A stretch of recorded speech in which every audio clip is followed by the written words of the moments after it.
चलो देखो, पिछले क्लास में हम लोग इलेक्ट्रॉनिक कॉन्फ़िगरेशन सब ऑर्बिट वाइज ऑलमोस्ट समाप्त है, बस एक्सेप्शनल कुछ बात है जिसको अब आपको समझना है। उसका एक छोटा सा लास्ट बात है जो आपको समझना है। दो इलेक्ट्रॉनिक कॉन्फ़िगरेशन फर्स्ट के रह गया था, एक क्रोमियम का और दूसरा कॉपर। इस बात से पहले कि हम लोग उस कॉन्फ़िगरेशन तक पहुंचे, कुछ जनरल बात जानिए आप। सब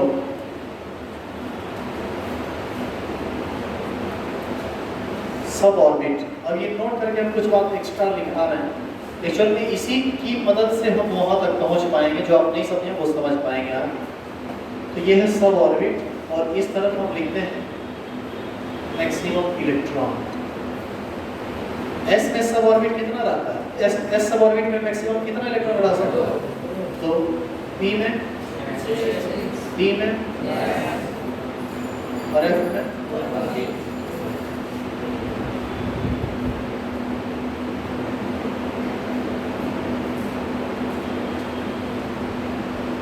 stability order of orbitals. Full field सबसे ज्यादा स्टेबल होता है, उससे कम स्टेबल होता है हाफ फील्ड, और सबसे कम होता है पार्शियल फील्ड।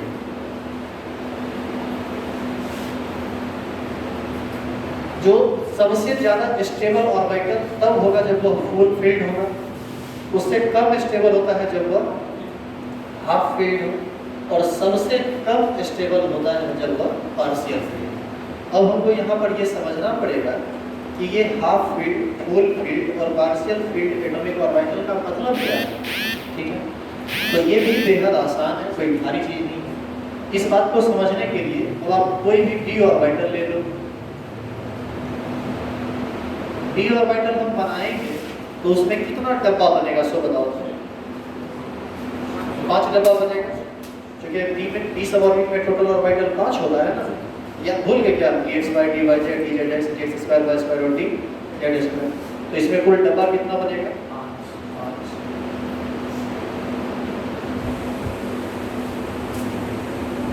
आगे आपको पढ़ना है एक वॉन्स रूल और पॉली एक्सक्लूजन प्रिंसिपल।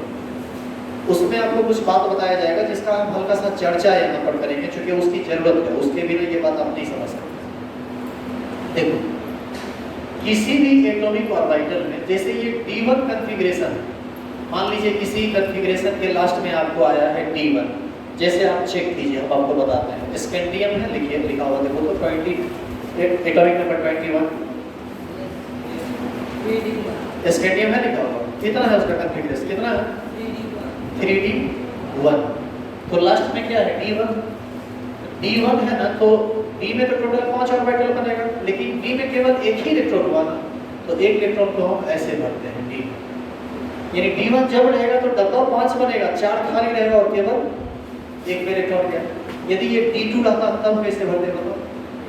फिर एक इलेक्ट्रॉन देते हम अगला ऑर्बिटल, फिर D3 रहता तब क्या करते? फिर अगला ऑर्बिटल में देते। पहले ऑर्बिटल में एक एक करके इलेक्ट्रॉन भरता है, यही बात आप आगे पढ़िएगा। फिर D4 रहेगा तब, D4 रहेगा तब एक और बढ़ेगा। हाँ, एक ही ऑर्बिटल में यदि 2 इलेक्ट्रॉन रहेगा तो वो हमेशा पेयर में रहेगा, एक ऊपर और एक नीचे। हम अलग अलग अभी ऑर्बिटल की बात करें, आप कंफ्यूज मत हो जाइएगा कि पीछे बताए थे पेयर में अभी लगातार अनपेयर्ड इलेक्ट्रॉन भरते जा रहे हैं। और D5 रहेगा तब ऐसा भराएगा, बताओ। अच्छा, अब आप ही बता दीजिए कि D10 रहेगा तब कैसा भराएगा? यदि D10 कॉन्फ़िगरेशन हो तो पहले एक करके भर लो आप, और फिर पीछे से पेयर करना शुरू कीजिए अपोजिट स्पिन, क्योंकि इलेक्ट्रॉन हमेशा पेयर में रहेगा और अपोजिट स्पिन में रहेगा, तभी वो स्टेबल रहेगा। तो D10 का कॉन्फ़िगरेशन ऐसा होता है, D5 का कॉन्फ़िगरेशन ऐसा होता है, D1 D2 D3 जैसा होता है। आप देखिए D की मैक्सिमम कैपेसिटी कितने इलेक्ट्रॉन की है? 10 की। D का मैक्सिमम कैपेसिटी 10 इलेक्ट्रॉन का है, और यदि D में 10 इलेक्ट्रॉन है, जैसे स्कैंडियम के कॉन्फ़िगरेशन में लास्ट में देखिए D1 बोली है कि नहीं, टाइटेनियम में देखिए D2 देखो चेक करके बताओ जल्दी। जिंक में देखो क्या है लास्ट में D10 है, तो किसी में लास्ट में D10 आता है, किसी के लास्ट में D4 आता है, किसी के लास्ट में D5 आता है, किसी के लास्ट में D1 आता है ना। तो D में जब D10 आ जाए इसका मतलब हुआ कि D में कुल कितना इलेक्ट्रॉन है 10, और D की मैक्सिमम कैपेसिटी कितनी होती है 10। इसका मतलब D में उतना इलेक्ट्रॉन है जितनी उसकी क्षमता है, और D में आप 10 से ज्यादा इलेक्ट्रॉन डाल नहीं सकते। इसका मतलब यह हुआ कि D फुल फिल्ड है, अब उसमें और ज्यादा इलेक्ट्रॉन डाला नहीं जा सकता। 10 का आधा कितना होता है 5। अब आधा इलेक्ट्रॉन यदि भरा हुआ है किसी ऑर्बिटल में, जितनी उसकी क्षमता है उससे यदि आधा भरा हुआ है तो उसको हम लोग कहते हैं हाफ फील्ड। जैसे D10 पर फुल फील्ड होगा तो हाफ फील्ड कितने पर होगा D5। तो ये समझ में आया कि फुल फील्ड क्या होता है, हाफ फील्ड क्या होता है। जितनी क्षमता है ऑर्बिटल की उतनी इलेक्ट्रॉन है तो फुल फील्ड, जितनी क्षमता है उसका आधा इलेक्ट्रॉन है तो हाफ फील्ड। अब बचा क्या सो बताओ, अब बचा पार्शियल फील्ड। पार्शियल फील्ड कहते हैं जब वो ना ही फुल फील्ड हो और ना ही हाफ। तो इसमें कौन कौन कॉन्फ़िगरेशन आ जाएगा पार्शियल फील्ड के अंतर्गत, D1 D2 D3 D4 D6 D7 D8 D9। तो ये सब कहलाएगा पार्शियल फील्ड। D5 रहेगा तो कहलाएगा हाफ फील्ड, D10 रहेगा तो कहलाएगा। बिल्कुल इसी तरह से F की मैक्सिमम कैपेसिटी कितनी 14, बोलो हाँ या ना। तो F14 है, यदि लास्ट में F14 आया है इसका मतलब है कि वह फुल फील्ड है, और F7 हो तब वो हाफ फील्ड है, और F14 और F7 छोटे कुछ भी हो तो वो क्या कहता है partial. Due to symmetrical configuration D10 और D5 ज्यादा स्टेबल होता है पार्शियल फील्ड से, यानी D1 D2 इससे।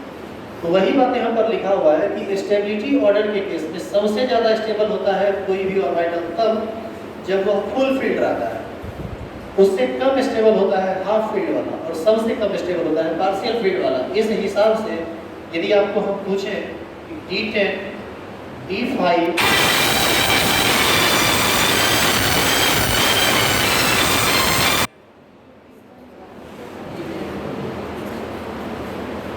बोलिए कौन सबसे ज्यादा स्टेबल होगा, D10 सबसे ज्यादा स्टेबल होगा, D5 उससे कम, और D1 रहे या D2 रहे, D3 रहे, D4 रहे, D6 रहे, D7 रहे, D8 रहे, D9 रहे, ये सब कम स्टेबल होगा इस दोनों की तुलना में। इसी को हम लोग कहेंगे फुल फील्ड, इसी को हम कहेंगे हाफ फील्ड, और इस सब कॉन्फ़िगरेशन को हम लोग क्या कहेंगे। अब ये बात सिर्फ D के लिए ही बात को अप्लाई नहीं होता है, यह बात F के लिए भी अप्लाई होता है, जनरली D और F के लिए अप्लाई होता है, E के लिए उतना अप्लाई नहीं होता है, P में कहीं कहीं एक्सेप्शनल आपको मिलेगा। तो आप नीचे में एक पॉइंट नोट करके जरूर लिख लीजिएगा, पहले आप नोट करके लिखिए तो ये सब बात।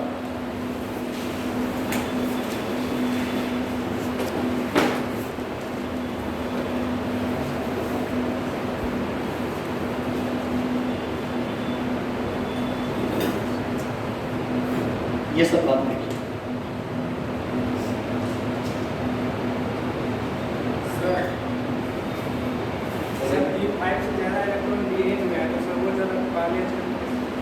उससे वो मैटर नहीं है, वो सब पार्शियल फील्ड के अंतर्गत आता है। दूसरी बात, ज़्यादा इलेक्ट्रॉन है या कम इलेक्ट्रॉन है इस बात पर स्टेबिलिटी डिपेंड नहीं करता, समझे। स्टेबिलिटी डिपेंड एक अलग तरीके से करता है, जो आप आगे पढ़िएगा तो समझ जाएगा कि ये बात आपको समझ में नहीं है। अब ये सोच लिए कि D8 में ज़्यादा इलेक्ट्रॉन है, अच्छा आपके दिमाग में ये आ गया कि इसमें सबसे ज़्यादा इलेक्ट्रॉन है इसीलिए ये सबसे ज़्यादा स्टेबल, तो आप गलत सोच लिए ना, अब सोचने का तरीका ही आपका गलत हो गया। हम ये नहीं कह रहे कि ज़्यादा इलेक्ट्रॉन है या कम इलेक्ट्रॉन है, हम ये कह रहे हैं फुल फील्ड है तो सबसे ज़्यादा स्टेबल, हाफ फील्ड है तो उससे कम, और पार्शियल फील्ड है तो उससे उसमें नंबर ऑफ इलेक्ट्रॉन क्या है ये मैटर नहीं करता। D10 D का कुल कैपेसिटी 10 है, 10 का 10 है इसका तो फुल फील्ड, आधा है तो हाफ फील्ड, उसके बाद जो भी है वो सब पार्शियल फील्ड है। नंबर ऑफ इलेक्ट्रॉन को देखकर आप उसके स्टेबिलिटी को नहीं बता सकते। स्टेबिलिटी हमेशा फुल फील्ड हाफ फील्ड पर डिफाइन होता है, ठीक है। आप ये क्यों सोच रहे हैं? आपको पता है D9 रहेगा ना तो सबसे कम स्टेबल होगा। D9 यदि रहे तो सबसे कम स्टेबल होता है, वो हम आपको आगे बताते हैं। सब रीजन आपको बताना पड़ता है परेशान। आप आगे दौड़ने का प्रयास बहुत करते हैं, नहीं हम आपको बताते हैं आपकी समस्या क्या है। आप आगे दौड़ने का प्रयास बहुत करते हैं लेकिन आप दौड़ नहीं पाते हैं, सामने में ठोकर मिलता है और मुंह छोड़ के गिर जाते हैं। इसीलिए आप साथ साथ चलिए, आपके मन का सारा क्वेश्चन हमको पता है कि आपके दिमाग में क्या चल रहा है, बहुत पता है। लेकिन ठीक है, आप पूछा कीजिए, हम आपको पूछने से कभी मना नहीं करें, ये आपका पूरा का पूरा अधिकार है। और हम तो चाहते हैं कि बच्चा पूछे, पूछता कहाँ, इतना लाजादा शर्माता है।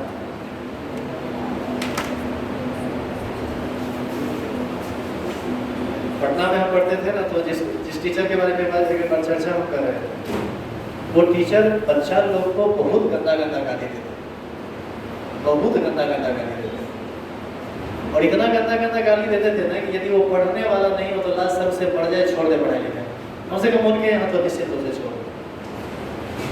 तो एक बार जो है ना क्या हुआ कि लड़का लड़की लोग सब बैठा हुआ था, बैठी हुई थी और बैठा हुआ था, तो वो जो है सो पढ़ा रहे थे, कुछ इंपॉर्टेंट टॉपिक चल रहा होगा, ये याद नहीं है कि वो टॉपिक क्या था, लेकिन वो जो घटना घटा था हम उसकी बात, उसकी चर्चा। बैठ जाइए, आप ऑफिस में फैन चला के बैठ जाइए, हम आ रहे हैं, फैन लाइट सब चला लीजिए, हम आ रहे हैं। तो यही सब हुआ। तो जब क्लास चल रहा था वो कुछ पूछे तो पूछे नहीं, सॉरी, कुछ थ्योरी बता रहे थे, तो बोले समझ में आ गया थे, तो सब बोला हाँ सर समझ में आ गया। और एक्चुअल में हम उस समय BSc में थे और हमको वास्तव में समझ में आता था, हमको केमिस्ट्री में 11th के बाद कभी दिक्कत नहीं हुआ, तो पढ़ाई चल रही थी, हमको सिर्फ अभी को वो बात समझ में आया था, वो जो बोले थे, बाकी किसी को समझ में नहीं आया। समझ में नहीं आया तो क्या किए, और हमको समझ में आने का रीजन था कि हम उनसे एक्स्ट्रा भी पढ़ते थे, बैच के बाद घर पर भी पढ़ते थे, क्योंकि बहुत भारी बात वो बता रहे थे, हमको बुझा गया था।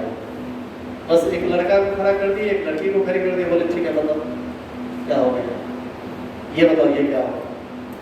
लड़का भी मुहबा दिया, लड़की भी मुहबा दी। अब जो है सो पकड़ के धर लिए दोनों को धरने लिए ऐसा बात बोल रहे थे जैसा एक एज ए टीचर हम नहीं बोल सकते। तो गाली इधर उधर से शुरू नहीं करते थे, एकदम सीधा जरे से था, और हम क्या बोलना चाह रहे हैं आप समझ सकते हैं। तो ये सब हुआ। उसके बाद बोले क्या कि एक बात बताओ, तुम लोग पूछते क्यों नहीं हो? ये तुमको पता है कि तुम पूछते क्यों नहीं, तुम क्वेश्चन क्यों नहीं हमसे एराइज करते? सब लड़का लोग हिम्मत करके बोला कि नहीं सर ये बात नहीं पता। BSc का सब लड़का था भाई, वो सब मैच्योर लड़का रहता है। बोले बताते हैं, वो बोले कि बताते हैं कि तुम क्यों नहीं पूछते हो, इसका रीजन क्या है।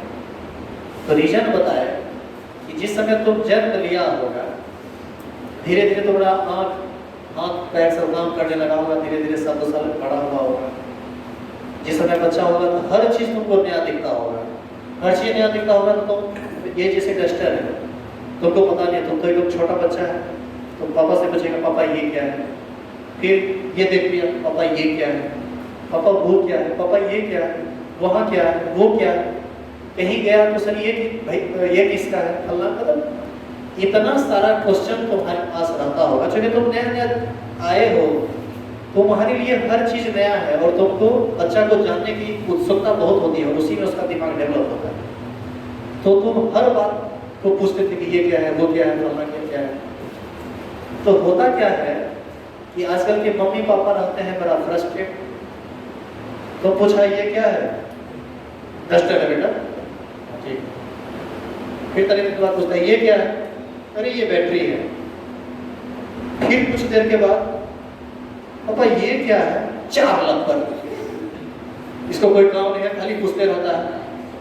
एक दिन लत खा गया तो, फिर दूसरा दिन वो भूल गया तो, फिर तीसरा दिन कुछ नया चीज मिला, पापा ये क्या, पापा वो क्या है, पापा वो क्या है, जहाँ 4-5 बार पूछा, फिर 5 लत कर, खाली दिन भर पूछते रहता है। तो फिर दूसरा दिन तो पिटाई लग गया। तीसरा दिन कुछ पूछने से पहले दिमाग में आएगा कि पूछे कि नहीं पूछे, ठीक है, फिर भी मान लो हिम्मत करके पूछ दिया, उस दिन 10 लत पड़ी, सुधरेगा नहीं, पकड़ के एकदम पड़पड़ाइले हैं उसको एकदम। और उसके बाद क्या हुआ कि 2-4-10 दिन तुमको महीना में मार लग गया, इस बात के लिए कि तुमको पूछना नहीं। उस लाइट को आप लोग चेंज किए क्या, इधर उधर क्यों है उस लाइट का सेटिंग, उसको थोड़ा उधर घुमाइए, आँख बढ़ा रहा है, और थोड़ा और 10 मिनट, बहुत जल्दी चश्मा लेना पड़ेगा, कोई क्लास लेना संभव नहीं, इतना रिफ्लेक्स आता है। हाँ, तो 10 दिन के बाद जो है, अब क्या हुआ कि 10 दिन मार खाया, फिर 1 महीना मार खाया, और जब जब पूछा तब मार खाया। तो धीरे धीरे तुमको लगा क्या, तुम्हारी एक मानसिकता हो गई, तुम्हारा एक साइकोलॉजी हो गया कि क्वेश्चन नहीं पूछना चाहिए, क्वेश्चन पूछने से ही मारना है। और धीरे धीरे तुम बड़ा होता गया और तुम्हारी आदत बन गई नहीं पूछने, क्योंकि क्वेश्चन पूछने का मतलब मार होता है, ऐसा तुम्हारे दिमाग में भर गया। इसीलिए बेटा ये कहते हैं, वो बोले इसीलिए बेटा तुमको ये कहते हैं कि तू तो नालायक हो गया, तू तो बिगड़ गया, और उसमें तुम्हारा दोष भी नहीं है, तुम्हारे मम्मी पापा का और तुम्हारे गार्जियन का दोष है जो तुमको इस लायक बना दिया।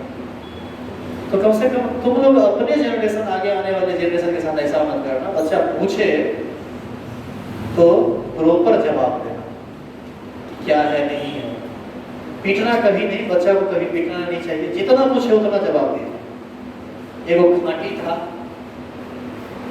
वो लड़का कहा कि सर बच्चा यदि अजीबो गरीब क्वेश्चन कर देता, कुछ उल्टा पुल्टा क्वेश्चन कर देता, सही बात है, बच्चा तो कुछ भी पूछ सकता है। तो अब चूंकि पता नहीं यहाँ हमको बोलना चाहिए इस मन से या नहीं, ये हमको नहीं पता है, लेकिन कुछ बात समझाने के लिए हम लोग को बोलते हैं। तो उन्होंने कहा कि जैसे, सर बोले कि जैसे, क्योंकि वो मैच्योर लड़का था, और बीएससी तक तो सब लोग मैच्योर होते हैं सब तरह से। तो पूछा कि वो लड़का बोला कि सर एक्चुअल में हम ये क्वेश्चन इसलिए पूछ रहे हैं क्योंकि एक बच्चा आपसे ये क्वेश्चन किया कि सर बच्चा कैसे आ जाता है धरती पर, समझे। और इसका वो इतना सटीक जवाब दिए थे, इतना सटीक जवाब दिए थे, यदि तुम मैच्योर हो तो हम बोल तो सकते हैं, लेकिन यदि तुम अदरवाइज नहीं हो तो हम बोल देंगे, लेकिन अदरवाइज ले लिया तब तो फिर तुम निगेटिव हो जाएगा, तो फिर दिक्कत है ना। तो इसीलिए वो इस जवाब को देने के लिए हमको रिकॉर्डिंग को ऑफ करना पड़ेगा, तभी हम बोल पाएंगे, ऐसे नहीं होगा। तो बोले क्या, सुनो हम बोलते हैं, हम आगे जब पॉइंट ऐसा आएगा तो हम रोक देंगे वीडियो में, यहीं से रोकेंगे। तो वो बोले कि तो तुम क्या जवाब उसका दोगे, वही पूछे कि क्या जवाब दोगे तुम। उन्होंने कहा कि देखो बच्चा सब तरह का क्वेश्चन कर सकता है, क्वेश्चन बहुत गलत तरह का भी हो सकता है, क्वेश्चन बहुत सही तरह का भी हो सकता है, क्योंकि उसको गलत और सही की समझदारी नहीं है। तो बच्चा यदि क्वेश्चन गलत भी पूछा है ना, तो उसको सही बात बताना है अलग तरीके से, इनडायरेक्ट वे। तो बोला जैसे बताते हैं, ताकि एक बच्चा अपने पापा जी के साथ हाथ पकड़कर, एकदम छोटा बच्चा था, हाथ पकड़कर मार्केट गया। तो मार्केट में जाने के बाद आज टीचर्स जो है कुछ इसी तरह का लेक्चर ही आप समझ लीजिए, शायद आपको कुछ सबक मिल जाए, हालांकि लेक्चर थोड़ा बटा है, आप इसको अदरवाइज रख लीजिए। जनरली हम बात ऐसा करते नहीं है, लेकिन बात आया तो हम बोलेंगे। तो बच्चा गया मार्केट गया, तो एक मतलब वो सेठ जो होते हैं ना, दुकानदार जो खाली बैठा रहता है, स्टाफ सब काम करते रहता है, और उनका पेट बहुत बड़ा निकला होता है, पसर के बैठा हुआ होता है सोफा नदी पर। ऐसा कभी देखे हो क्या? वो मुंशी टाइप या क्या बोलते हैं उसको, मुनि और जो टाइप का नहीं होता है, वो मिला उसको बच्चा को, बोलता है कि पापा बताइए इसका इतना पेट क्यों इतना बड़ा है। तो लड़का, वो गार्जियन उसके बोलते हैं कि बेटा ये उद्योगपति, इसीलिए इनका पेट इतना बड़ा। तो कुछ दूर वो आगे बढ़ा, बस उसको एक प्रेग्नेंट महिला मिल गई, उसका भी पेट बहुत बड़ा। तो उससे पूछा कि पापा ये बताइए कि ये क्या है, इसका पेट क्यों इतना बड़ा है। क्वेश्चन तो बहुत अटपटा कर दिया था। अब इसका जवाब ऐसा था कि वो जवाब वो देते कैसे। यदि आप एक बार उसको सही तरीके से गाइड कर दोगे ना, तो वो तुमसे दोबारा क्वेश्चन नहीं करेगा। जैसे कुछ गलत कह दिया तो उसको अपने तरीके से हैंडल कर लीजिए, उसके बाद उसको डांटिए उठिए नहीं, मारिए पीटिए नहीं। तो धीरे धीरे क्या होगा ना कि उसका आदत बन जाता है कि वो क्वेश्चन पूछेगा, और हर नया चीज में उसके पूछने की जिज्ञासा अलग रहेगी। अभी तुमको यदि कोई क्वेश्चन नहीं समझ में आ रहा है और तुम हमसे पूछ नहीं पा रहे हो, इससे नुकसान किसका है? तुम्हारा नुकसान। इसीलिए क्वेश्चन तो पूछना ही चाहिए, क्वेश्चन पूछना तो बेहद जरूरी है। क्वेश्चन नहीं पूछेंगे तो फिर कैसे काम करना है। अब बताइए, इससे सटीक जवाब उस लड़का को क्या मिल सकता था? और उस दिन सच कहते हैं, ऐसे तो वो इतना गंदा बात बोलते थे कि हंसी आती थी कि ये टीचर होकर कैसे इतना बात बोल जाते हैं। लेकिन आज के डेट में जब हम भी पढ़ाते हैं तो हमको महसूस होता है कि वो कितने अच्छे प्रैक्टिकल टीचर हैं। और सच्चाई ये है कि उससे बेहतर टीचर आज तक हमारी लाइफ में हमको नहीं मिला। और आज टीचर्स डे पर हमको याद करते कि भाई वो नहीं यदि हमको पढ़ाते तो शायद हम यहाँ नहीं होते जहाँ पर आज हम, या फिर कल के डेट में हम जहाँ चले जाएं, हमारा लेवल जो हो जाए, क्योंकि हमारी पढ़ाई अभी भी चल रही है, तो हम जहाँ भी चले जाएं हम उनके योगदान को हम कभी नहीं भूल सकते। और सही में यार सैल्यूट है वैसे टीचर। इसीलिए प्रैक्टिकल आदमी का होना जरूरी है, क्वेश्चन पूछना जरूरी है, और यदि कोई आपसे क्वेश्चन करता है तो जवाब देना जरूरी है, उसको डांटना जरूरी नहीं। इसीलिए आप देखते होंगे कि आप जब भी क्वेश्चन करते हैं हम आपको डांटते नहीं, आपको हम बोलते हैं ठीक है पूछिए। अभी जैसे हम आपको बोलते हैं कि आप आगे बढ़ने का कोशिश तो करते हैं लेकिन गिर जाते हैं, ये एक सच्चाई है जो बोल रही। पूरा टॉपिक खत्म होता तो शायद आपके पास कोई क्वेश्चन आता है। चलिए आगे देखते हैं। क्या इसको उतार लिए हो?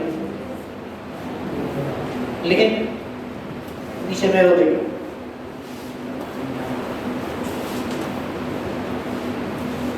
नहीं एरो देखिए, लिखो अभी कुछ और।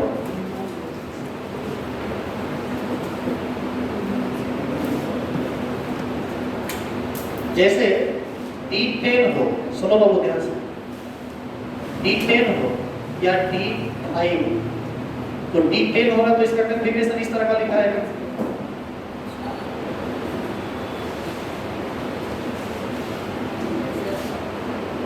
और D5 है तो कैसे लिखा है? एक एक करके, ये आगे बताएंगे हम, रूल आगे बताया जाएगा। तो D10 हो या D5 हो, यानी फुल फील्ड हो या हाफ फील्ड हो, इसको हम लोग कहते हैं सिमेट्रिकल कॉन्फ़िगरेशन। और D10 और D5 को छोड़ के कोई भी हो, जैसे D1, D2, D3, D4, D6, D7, D8 और D9, ये इस सब कॉन्फ़िगरेशन को कहते हैं हम लोग अनसिमेट्रिकल।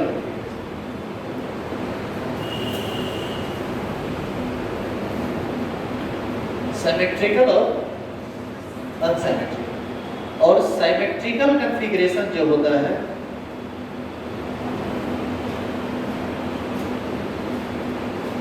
ये ज्यादा स्टेबल होता है, किससे? अनसिमेट्रिकल।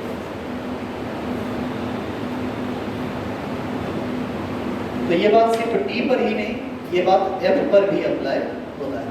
तो जब पहले आप इसको लिख दीजिए, इस बात को पढ़िए। एक्चुअल में ये सब वर्ड आपको इसलिए लिखना जरूरी है कि आगे आप बुक पढ़ोगे तो वहाँ पर आपको सिमेट्रिकल कॉन्फ़िगरेशन, अनसिमेट्रिकल कॉन्फ़िगरेशन ये सब दिमाग में आएगा, वो लिखा हुआ मिलेगा। तो पहले उसको चेक कर लें कि आखिर इसका मतलब क्या होता है। सिमेट्रिकल कॉन्फ़िगरेशन का मतलब होता है फुल फील्ड और हाफ फील्ड, और अनसिमेट्रिकल कॉन्फ़िगरेशन का मतलब होता है पार्शियल फील्ड। तो ब्रैकेट में यहाँ पर आप लिख सकते हैं फुल फील्ड और हाफ फील्ड, और इसको कहा जाता है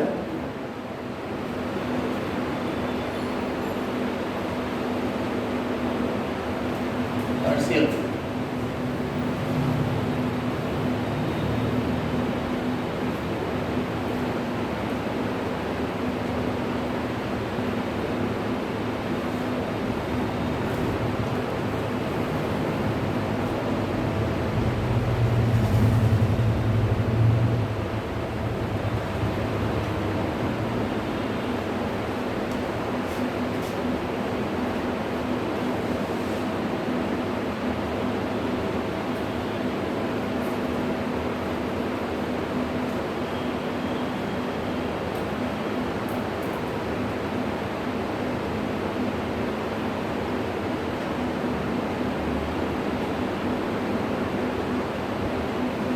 अब बोलो D5 और D4 पे कौन ज्यादा स्टेबल होगा? D5 तो हम लोग लिख सकते हैं D5 is more stable then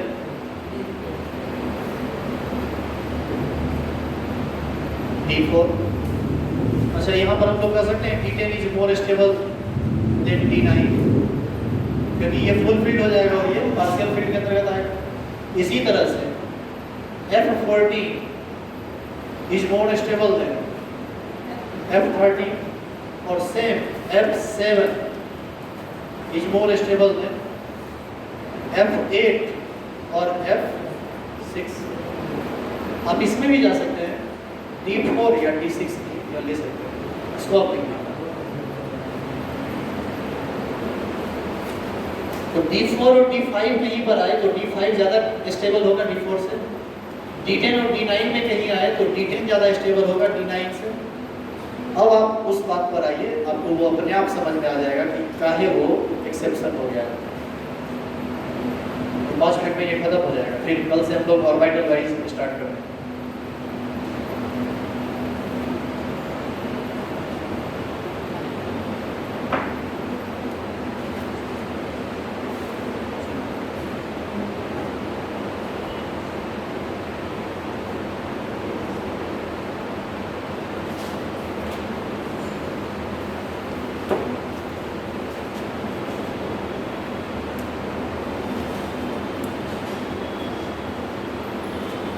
बताइए एक्सेप्शनल केस कौन कौन था? अरे उस पर्दा को खींचो तो पूरा खींच दो। नहीं नहीं नहीं मतलब समेट दीजिए, सॉरी समेट दीजिए इसको। बोलिए कौन सा कॉन्फ़िगरेशन था? ओ चलो कॉन्फ़िगरेशन पर आते हैं। कॉन्फ़िगरेशन बताइए। 1s2 2s2 2p6 3s2 3p6 4s2 3d4। यही लिख के हम गलत कर दिए थे। बोलो गलत किए थे? देखो गलत क्यों किए थे। इसी को हम और करके चाहे तो लिख सकते हैं ऑर्गन 4s2 3d4। हाँ या ना? तो ये गलत है तो ये भी गलत है। सुनिएगा ध्यान से, सुनो। S में कितना ऑर्बिटल होता है? ये। और S में इलेक्ट्रॉन कितना? D में कितना ऑर्बिटल होता है? D में 3 होता है। P में 3 होता है। D में कितना होता है?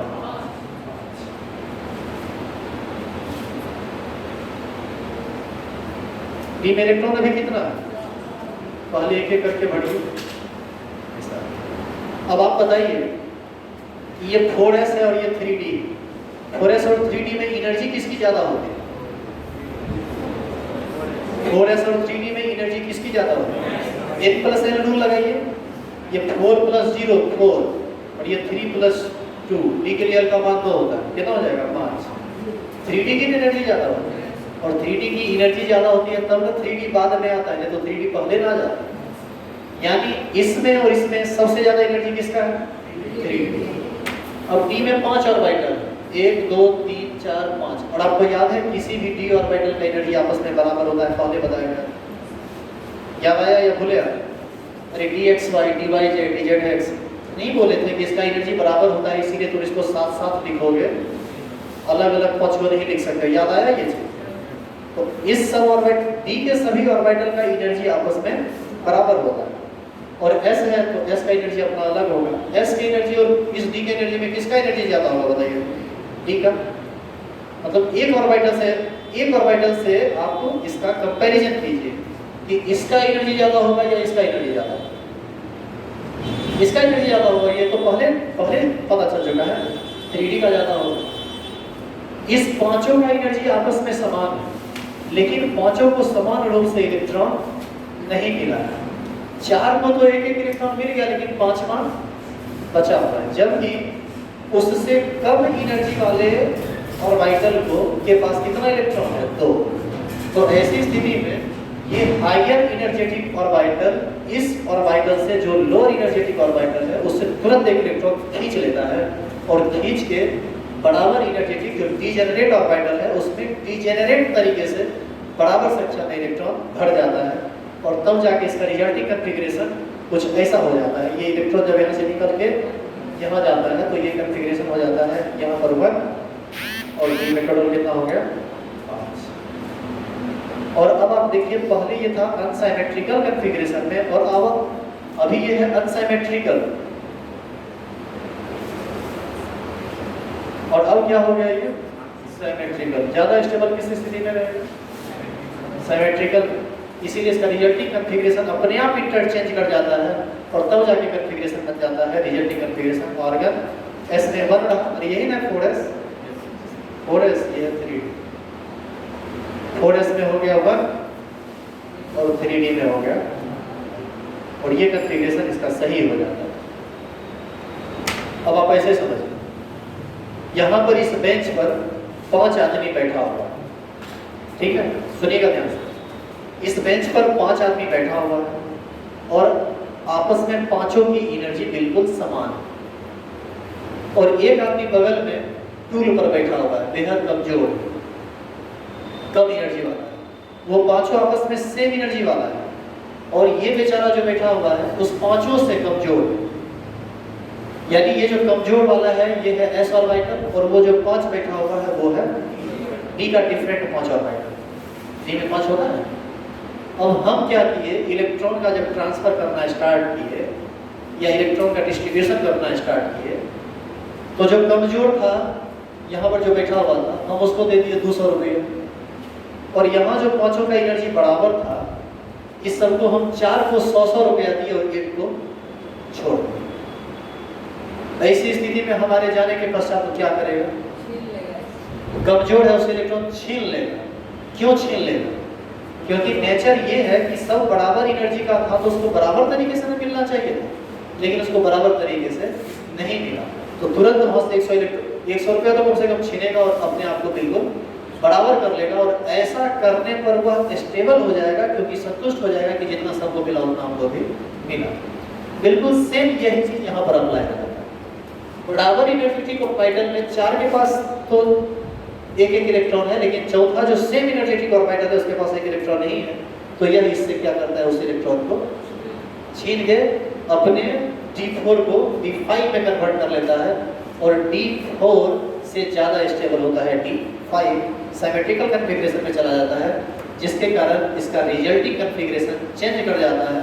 होना चाहिए था 4s2 3d4, लेकिन चेंज होने के बाद ये हो जाता है ऑर्गन 4s1 एंड 3d5। याद रहेगा ये? और एग्जैक्ट सेम केस बनता है वो क्रोमियम देखते ही है। पहले इसको कर लो,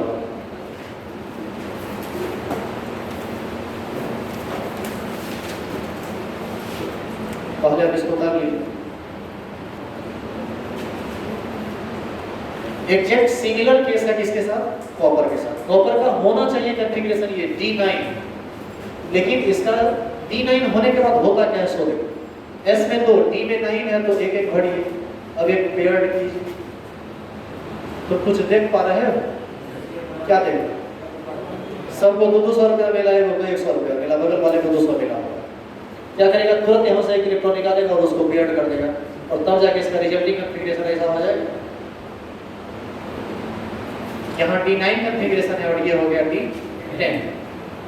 अच्छा, पीछे वाले में यहाँ पर D2 और यहाँ पर D4 लिख लो, और यहाँ पर 4s1 और 3d5 लिख लो। पीछे वाला और इस वाले में क्या हो गया 4s2 और यहाँ हो जाएगा 3d9 और जब ये हो गया है 3d10 तब जाके ये स्टेबल है, तो इसीलिए यहाँ पर 4s1 और 3d10 हो जाएगा।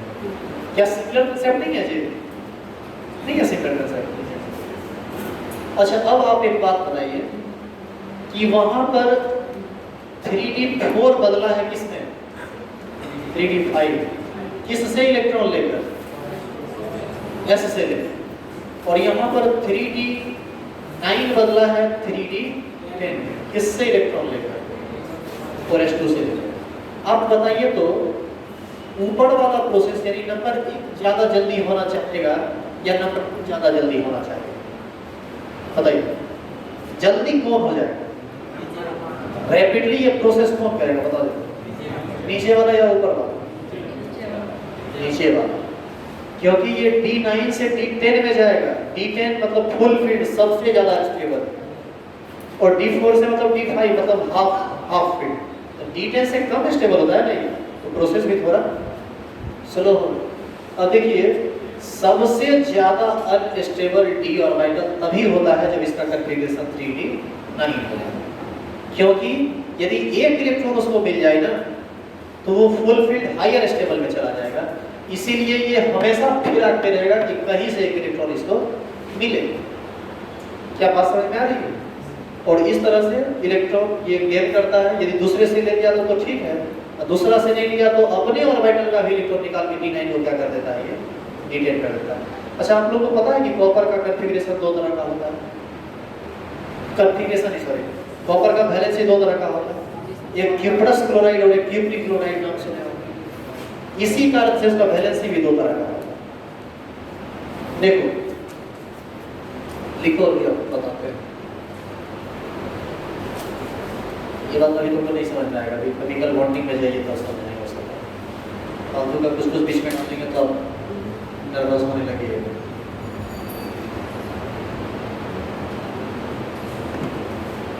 तो इसका ये सही कॉन्फ़िगरेशन। उम्मीद करें कि अब आप सीख चुके हैं। अब आपको हम दो क्वेश्चन देते हैं बनाने के लिए। ध्रुवों का कॉन्फ़िगरेशन लिखना है और सब ऑर्बिट वाइज यहीं पर खत्म हुआ।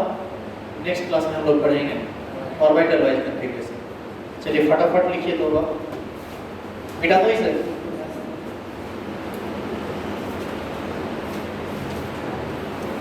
हाफ फील्ड फुल फील्ड का जहां कंसेप्ट आएगा वहां पर ध्यान रखना इस बात का। ये आपको इधर उधर करना पड़ सकता है। हम एगो सिंपल देते हैं और एगो में उलझा देते हैं, एगो एक्सेप्शनल दे देते हैं और एगो एक जो है सो स्ट्रेट फॉरवर्ड जो सिंपल वे में बन जाएगा वो दे देते हैं। जल्दी से आप लिख लो Hg जिसका एटॉमिक नंबर 80 होता है और एक प्लेटिनम जिसका एटॉमिक नंबर 64 होता है। आपको बस ये दो कॉन्फ़िगरेशन अभी हमको लिख के दिखाना है और हम सबका कॉपी भी चेक करें कि आप बना पा रहे हैं या नहीं। जल्दी से देखिए। और हम इसलिए यहाँ पर लिख के छोड़ रहे हैं ताकि आपको एक विश्वास हो जाए कि आप कर सकते हो।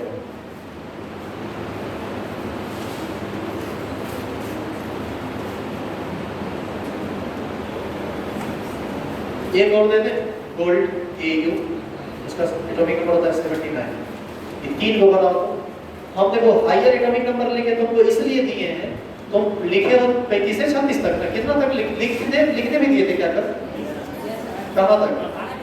38 तक लिखे हैं ना। अब आपको हम सीधे 80, 64, 79 इस पर लेके चलेंगे और आप चेक कीजिए अपने से कि आपसे बनता है कि नहीं बनता।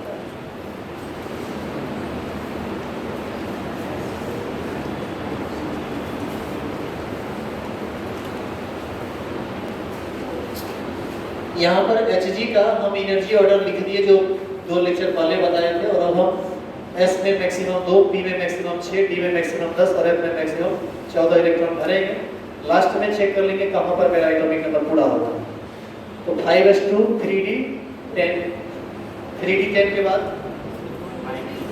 5p6, 6s2 4f14, 5d10, 4p6 पर अब जोड़ लेते हैं पूरा हुआ कि हम बोलते हैं ज़्यादा हो गया है।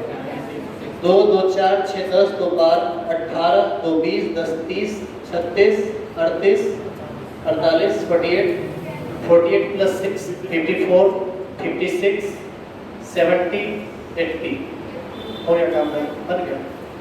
यही कॉन्फ़िगरेशन किसका होगा? मरकरी का, Hg का। सुनिए अब एक चीज गौर करो,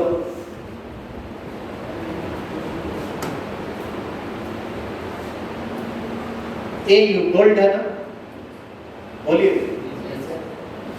Au का कॉन्फ़िगरेशन एग्जैक्ट सेम होगा, यही सिर्फ यहाँ 80 है, ये 79 है, एक घटेगा तो ये कॉन्फ़िगरेशन हो जाएगा 1s2 2s2 2p6 3s2 3p बोलो जल्दी 3p6 4s2 बोलो साथ साथ बोलो 3p10 4p6 5s2 4d10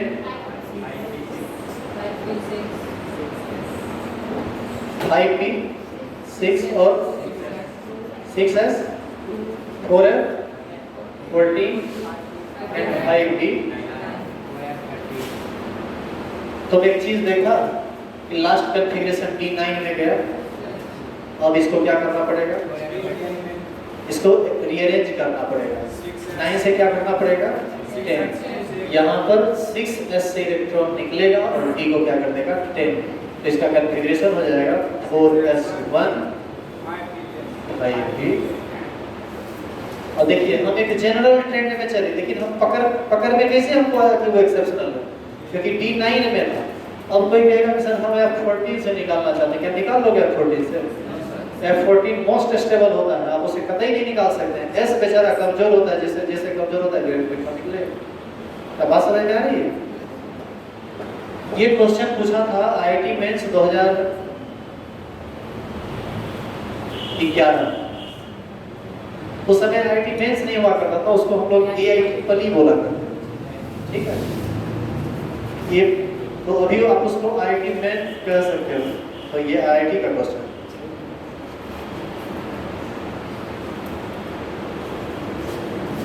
हम आपको इसका डायरेक्ट आंसर बता देते हैं, बाद में क्वेश्चन बता के बाद में हम लोगों को बताएंगे कि ऑप्शन कैसे दिया था, क्योंकि ऑब्जेक्टिव पूछता था ना, ऑब्जेक्टिव पूछना तो उसमें ऑप्शन देगा ना, उसमें क्या किया था सो देखो। हम इसका आंसर डायरेक्ट बता रहे हैं।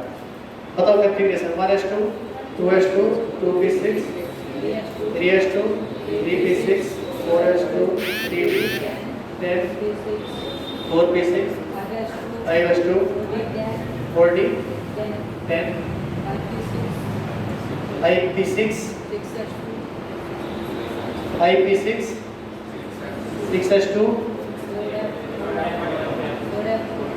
4f 8 तक जाएंगे, बस आपका काम लगता है हो गया। बोलिए कोई दिक्कत है इसमें? जोड़ लीजिए 2 2 4 6 10 2 12 6 18 20 10 30 36 38 48 54 56 और 8 64 हो गया ना? इसमें भी कुछ कारनामा करोगे क्या? देखो तो बोलिए क्या होगा इसमें?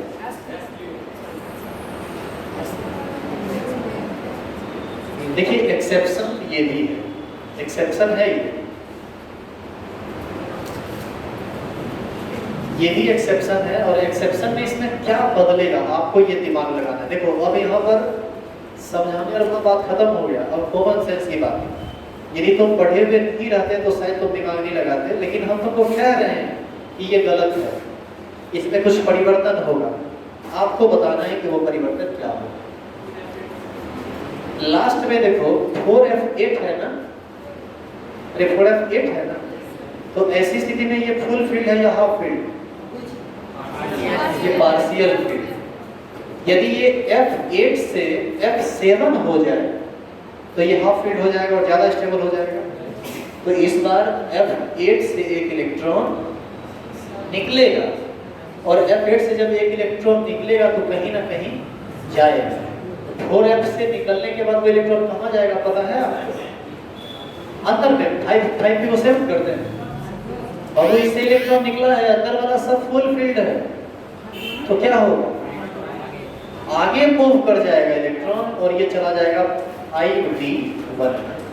तो ये हो जाएगा, होना चाहिए ये होना चाहिए था ये, लेकिन इसका अंतिम में हो जाएगा 6s2 4f7 5d। ये गलत है और ये सही, due to symmetrical configuration. Option कैसे दिया था सो बता, लिखा था which of the following suborbit wise electronic configuration of gallium is correct. Gallium जिसका एटॉमिक नंबर 64 होता है, ऑप्शन दिया था पहला नहीं, which of the following last configuration is correct for gallium. उसमें पूरा का पूरा कॉन्फ़िगरेशन भी नहीं लिखा था, सिर्फ लास्ट में लिख दिया था ऐसे 4f8 5d0 और 6s2। ऑप्शन दूसरा में था 4f7 5d1 6s2। Option number तीसरा में था, और तीसरा में और कुछ था, उतना हमको ध्यान नहीं है, लेकिन ये दो ऑप्शन था। अब देखो कोई भी आदमी यदि इस क्वेश्चन को बनाएगा, आईटी का क्वेश्चन है, ऑप्शन नंबर पहला जो तुमको जो सही दिखेगा एक्चुअल में वही गलत। कैसे गलत है सो, हम जब नॉर्मल कॉन्फ़िगरेशन लिखे तो हमको आया ना जी 4f8 लिखिए 4f8, हमको 5d आया कहीं देखो तो, हम 5d आया, 5d तो 0 हो गया ना, तो यहाँ क्या लिखा हुआ है 5d 0 और 6s में कितना है 2, यानी हम जो गलती से लिख दिए वो हमको पहले ऑप्शन में दिख रहा है। आदमी क्या करेगा, दूसरा ऑप्शन को देखेगा भी नहीं, उसको लेकर गलत, तो बहुत आसान था, फटाक से चेक मार दिया एक नंबर, और ये क्या हो गया गलत। तो सही क्या है, सही है कि ये हाफ फील्ड में जाएगा, 4f से 7 होगा और एक इलेक्ट्रॉन आगे ट्रांसफर करेगा। रिजल्टिंग कॉन्फ़िगरेशन इसका बनेगा 4f7 5d1 एंड 6s, और इसका ऑप्शन सही है बी नंबर 4f7 5d1 और 6s। अब आई बात समझ, इस तरह से चेक करना पड़ता है। तो जब आईआईटी एडवांस या मेंस लेवल पर जाओगे तब इसकी जरूरत पड़ेगी, बोर्ड लेवल पर इसका कोई जरूरत नहीं।